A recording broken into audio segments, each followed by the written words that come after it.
This video will walk you through the course organization and get you oriented so you know kind of what's going on as you get started in Biology 1401 this semester.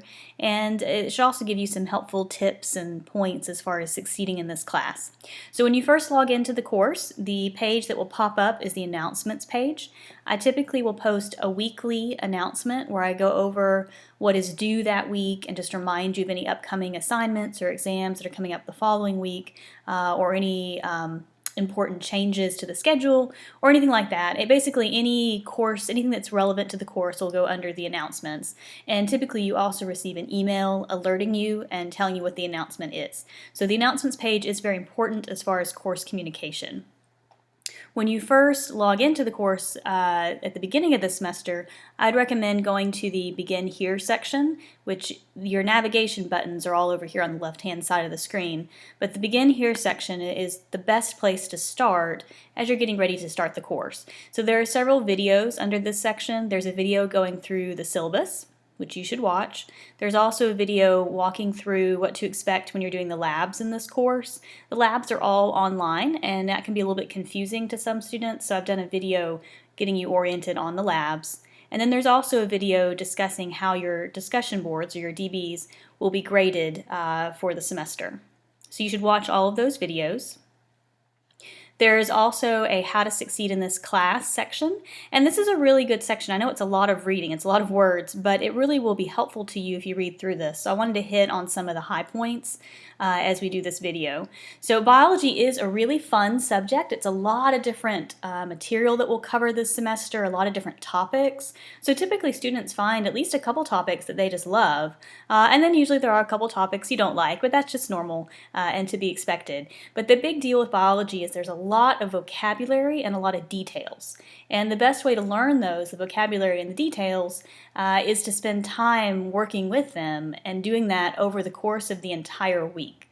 So you don't want to try to cram everything in on Saturday before the deadline, because it's going to be very difficult to actually remember the material and the vocabulary if you're only studying it once a week. So ideally in this class you will space out your time over the course of the week so that you're getting into contact with those details and the vocabulary throughout the week. So you're having several days throughout the week where you're going over that material.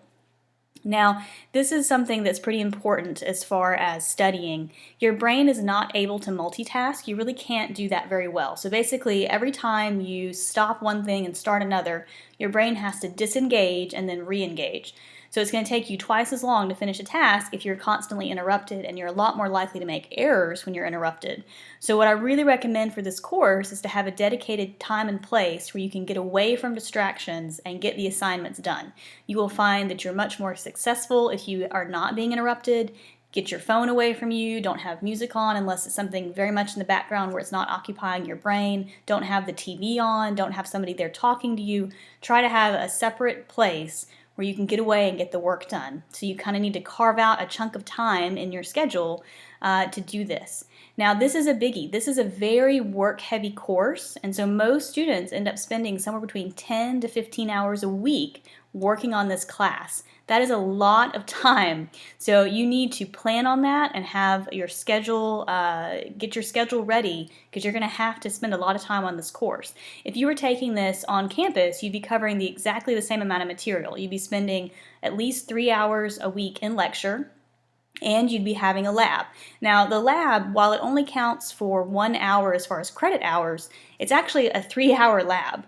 So you would be in class for 6 hours a week if you were taking this on campus, plus you'd have your outside study time, which for most students is going to be at least 4 to 5 hours that they've got to study to get this material down.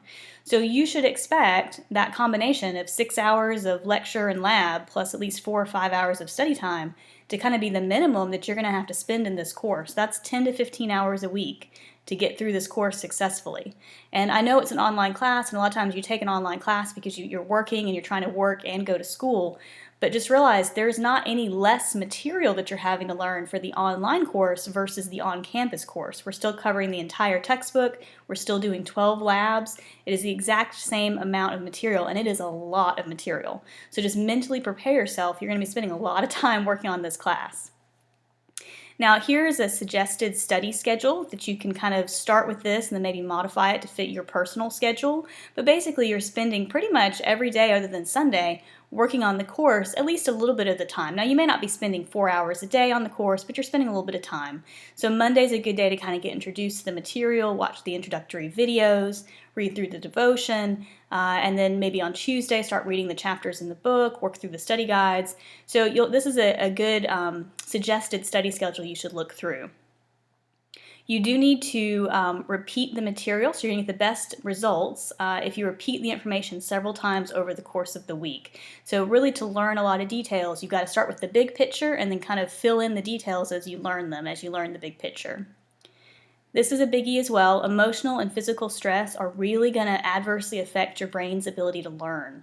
So if you are going through a very stressful time in your life, if you're getting a divorce, if your parents are getting a divorce, if you've got something else going on that's an emotional stress or physical stress, you're ill, that is going to make it very hard to do this class successfully. It's going to make it take twice as much effort basically to try to get it done. Now on the converse side of that, exercise will actually boost your brain's ability to learn, and exercise helps with stress. So I would really encourage you to get a good 20 to 30 minute exercise routine down several times a week. It will help you do better in this class if you're exercising regularly while you're taking it. Sleep is another important factor as far as your brain working well and processing new material. So you really need to get enough sleep, which for most people is 7 to 9 hours a night, to help you learn the material. If you're not getting enough sleep, your brain's going to have a hard time processing that new material each day and each week. I've mentioned this before, but always start with the big picture. So when you're reading a chapter, there's a whole bunch of details, but don't get caught up in the details right away. Start with just the big picture. Maybe summarize the chapter in a few sentences, and then summarize each section in a few sentences. And once you understand the big picture, then start adding in some details and slowly get more and more detailed. As you understand the bigger stuff, you get smaller and smaller. And then this is something you can easily do at home, which is duplicate the test-taking conditions when you study. So if you've got a dedicated room where you do your studying, you should take your exam in that room as well. So a lot of studies have proven that if you can replicate as many conditions as possible from your studying when you take your test, your brain will actually recall more information. So that's something to keep in mind as you find a place that you can get your work done. And then when you do study, you need to actively engage in the material. Don't just read it. Write it down, rephrase it in your own words, read it out loud, explain it to your dog or your friend, make flashcards, quiz yourself, draw diagrams and pictures to explain the key concepts. You can use memory devices like silly songs or acronyms or rhymes to help you remember the material.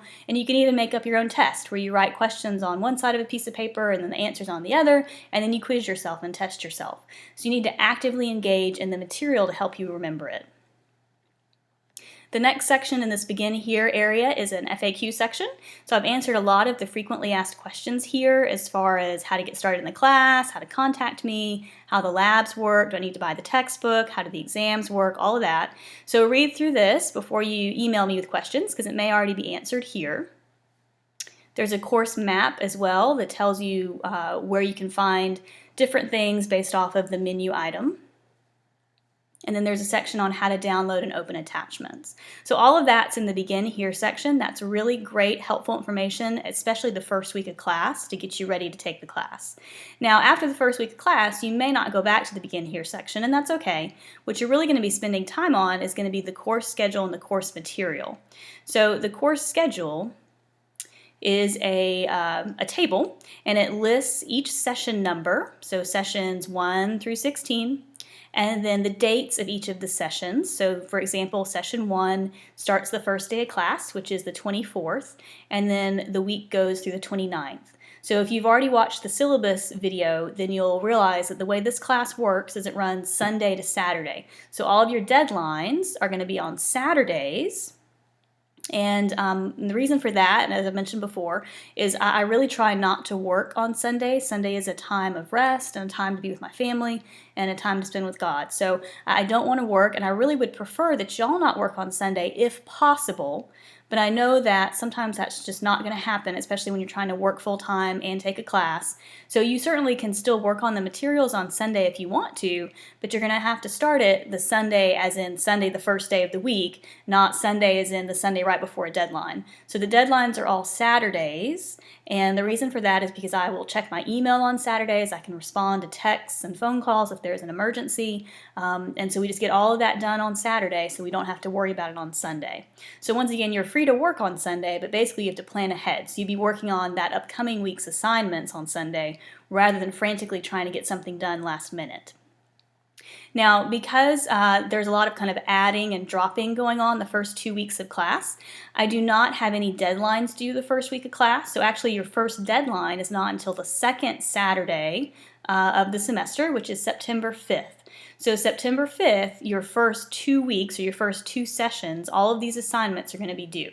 So don't wait until the second week to get everything done. Go ahead and get stuff done the first week, but you've got a little wiggle room, you've got a little bit of time before everything's due.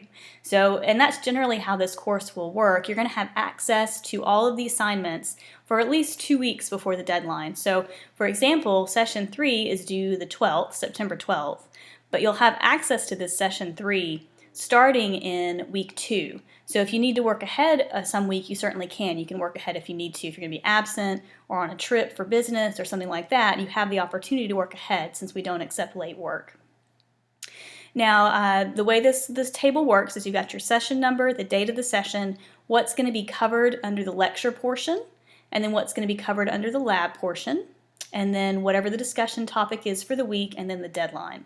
So the lecture portion is usually 2 chapters, and then occasionally there might be a quiz as well. So like this first week, there's a quiz that's technically part of the lecture material. And then in the lab section, it's usually 1 lab per week with a few notable exceptions.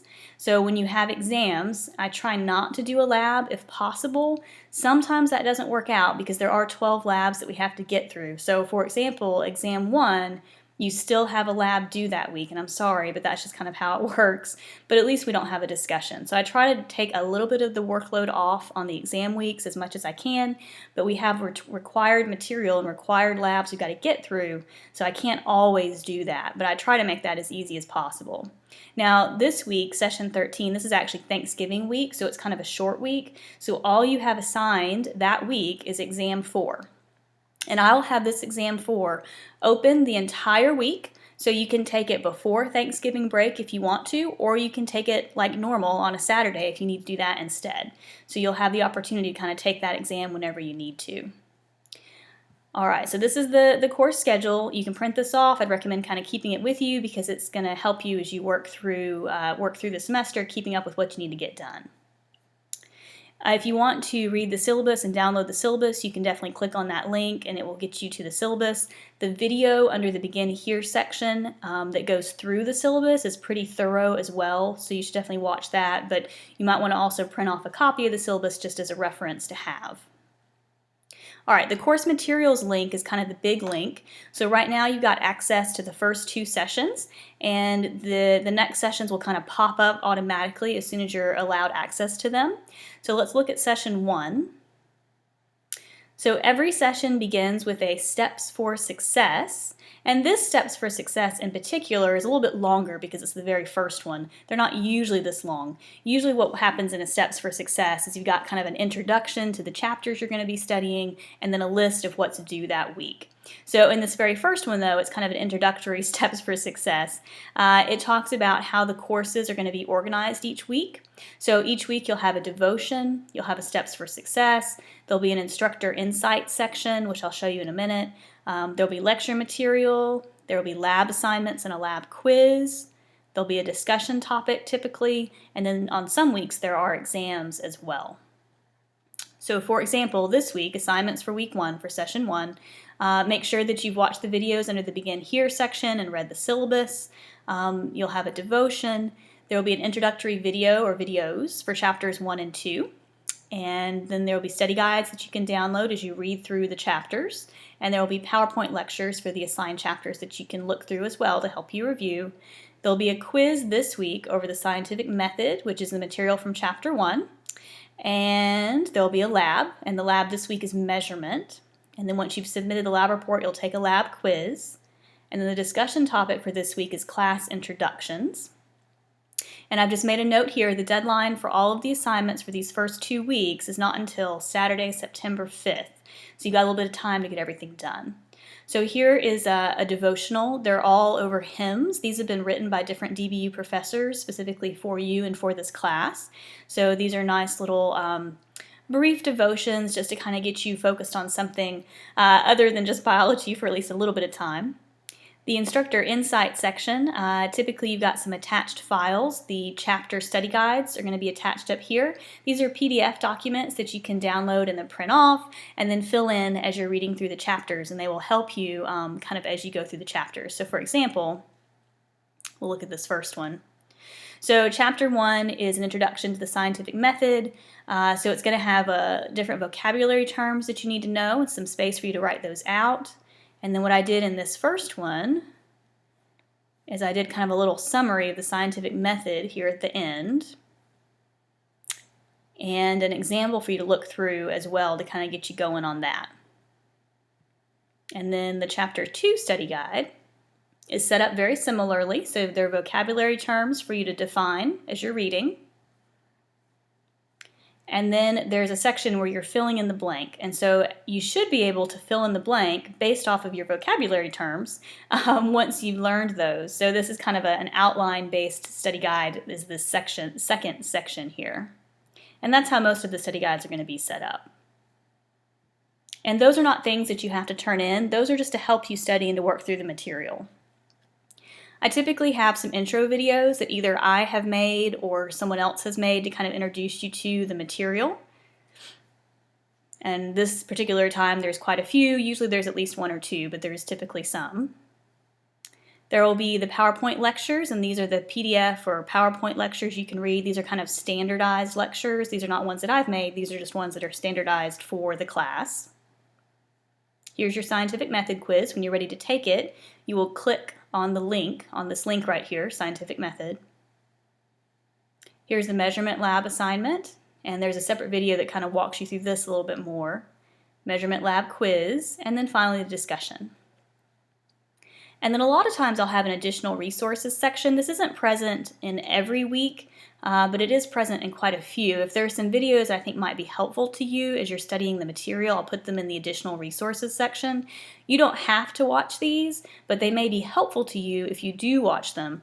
Sometimes they cover more material or it's more in depth than what we're actually covering, and if that's the case, you don't have to know anything extra that's in these, you just have to know what's in your textbook. But that's typically how each session is going to be set up. Now, the other 2 things I want to show you, the first one is the class email. So you can create a message here and email me or email someone in the class. If you're having any trouble or need some help, that's the easiest way to do that. The discussion board can be gotten to over here. I have one discussion board called Coffee Break. That's really just a casual discussion. If you've got any prayer requests or praises or just general questions kind of to other students, that would go under this discussion board. And then the rest of them are listed according to their sessions. And when you're posting to a discussion, you click on the link, and then you would create a thread. So you'd click on this button to create a thread to start a discussion. The other thing that may be helpful to you is the check grades area.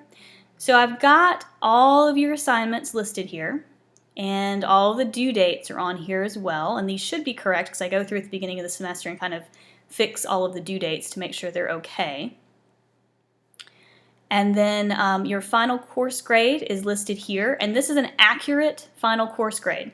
So basically, this is your overall grade for the course. So it's a running total. It is up to date based off everything that's been graded, and it accurately reflects your grade for the course. So I dropped the lowest discussion grade, the lowest quiz grade, and the lowest lab report grade, because since I don't take late work, that kind of gives you a little bit of some grace if you do forget to turn something in, or you're sick, or you're busy some week. So those do get dropped, and that's included in this. So if those are dropped, this is an accurate course grade, and this is what gets reported to DBU at the end of the semester. So this is your final course grade, and like I said, this is a running total, and it's usually very accurate, so you can keep an eye out kind of where you are in the course. And then the lab average is the other thing you should keep an eye on. And the reason this is important is not so much for what's reported to DBU, because your lab is reported as either a credit or a no credit, but if you are failing the lab portion, so if you've less than a 60% average on the lab quizzes and the lab reports, at the end of the semester, you actually automatically fail the entire course. And that's not my standard, that's DBU's standard. So any science courses that have labs, that's the way it works. If you fail the lab, you fail the course. So keep an eye on the lab average as you're going throughout the semester. If you start getting a little worried about where your lab average is, if you fail this lab, then you fail the course. So you need to make sure that stays up above passing. And then your final course grade is also important as well. But this is kind of how you'll keep up with how you're doing. Like I said, everything's listed, all the dates should be correct. So this really is your best bet as far as your grading and how your grades are doing. All right, so that's kind of a run through of the course. That should help get you oriented as you get started this semester. I hope that you're excited about it. I'm excited about it. I know that it's going to be a lot of work, and so that's a bit daunting, but you can get it done. You will feel so good when you get to the end of the semester if you succeeded in this class, because this is a tricky class. This is hard. So you will feel great once you make it through, that you managed to finish this class and that you did it well.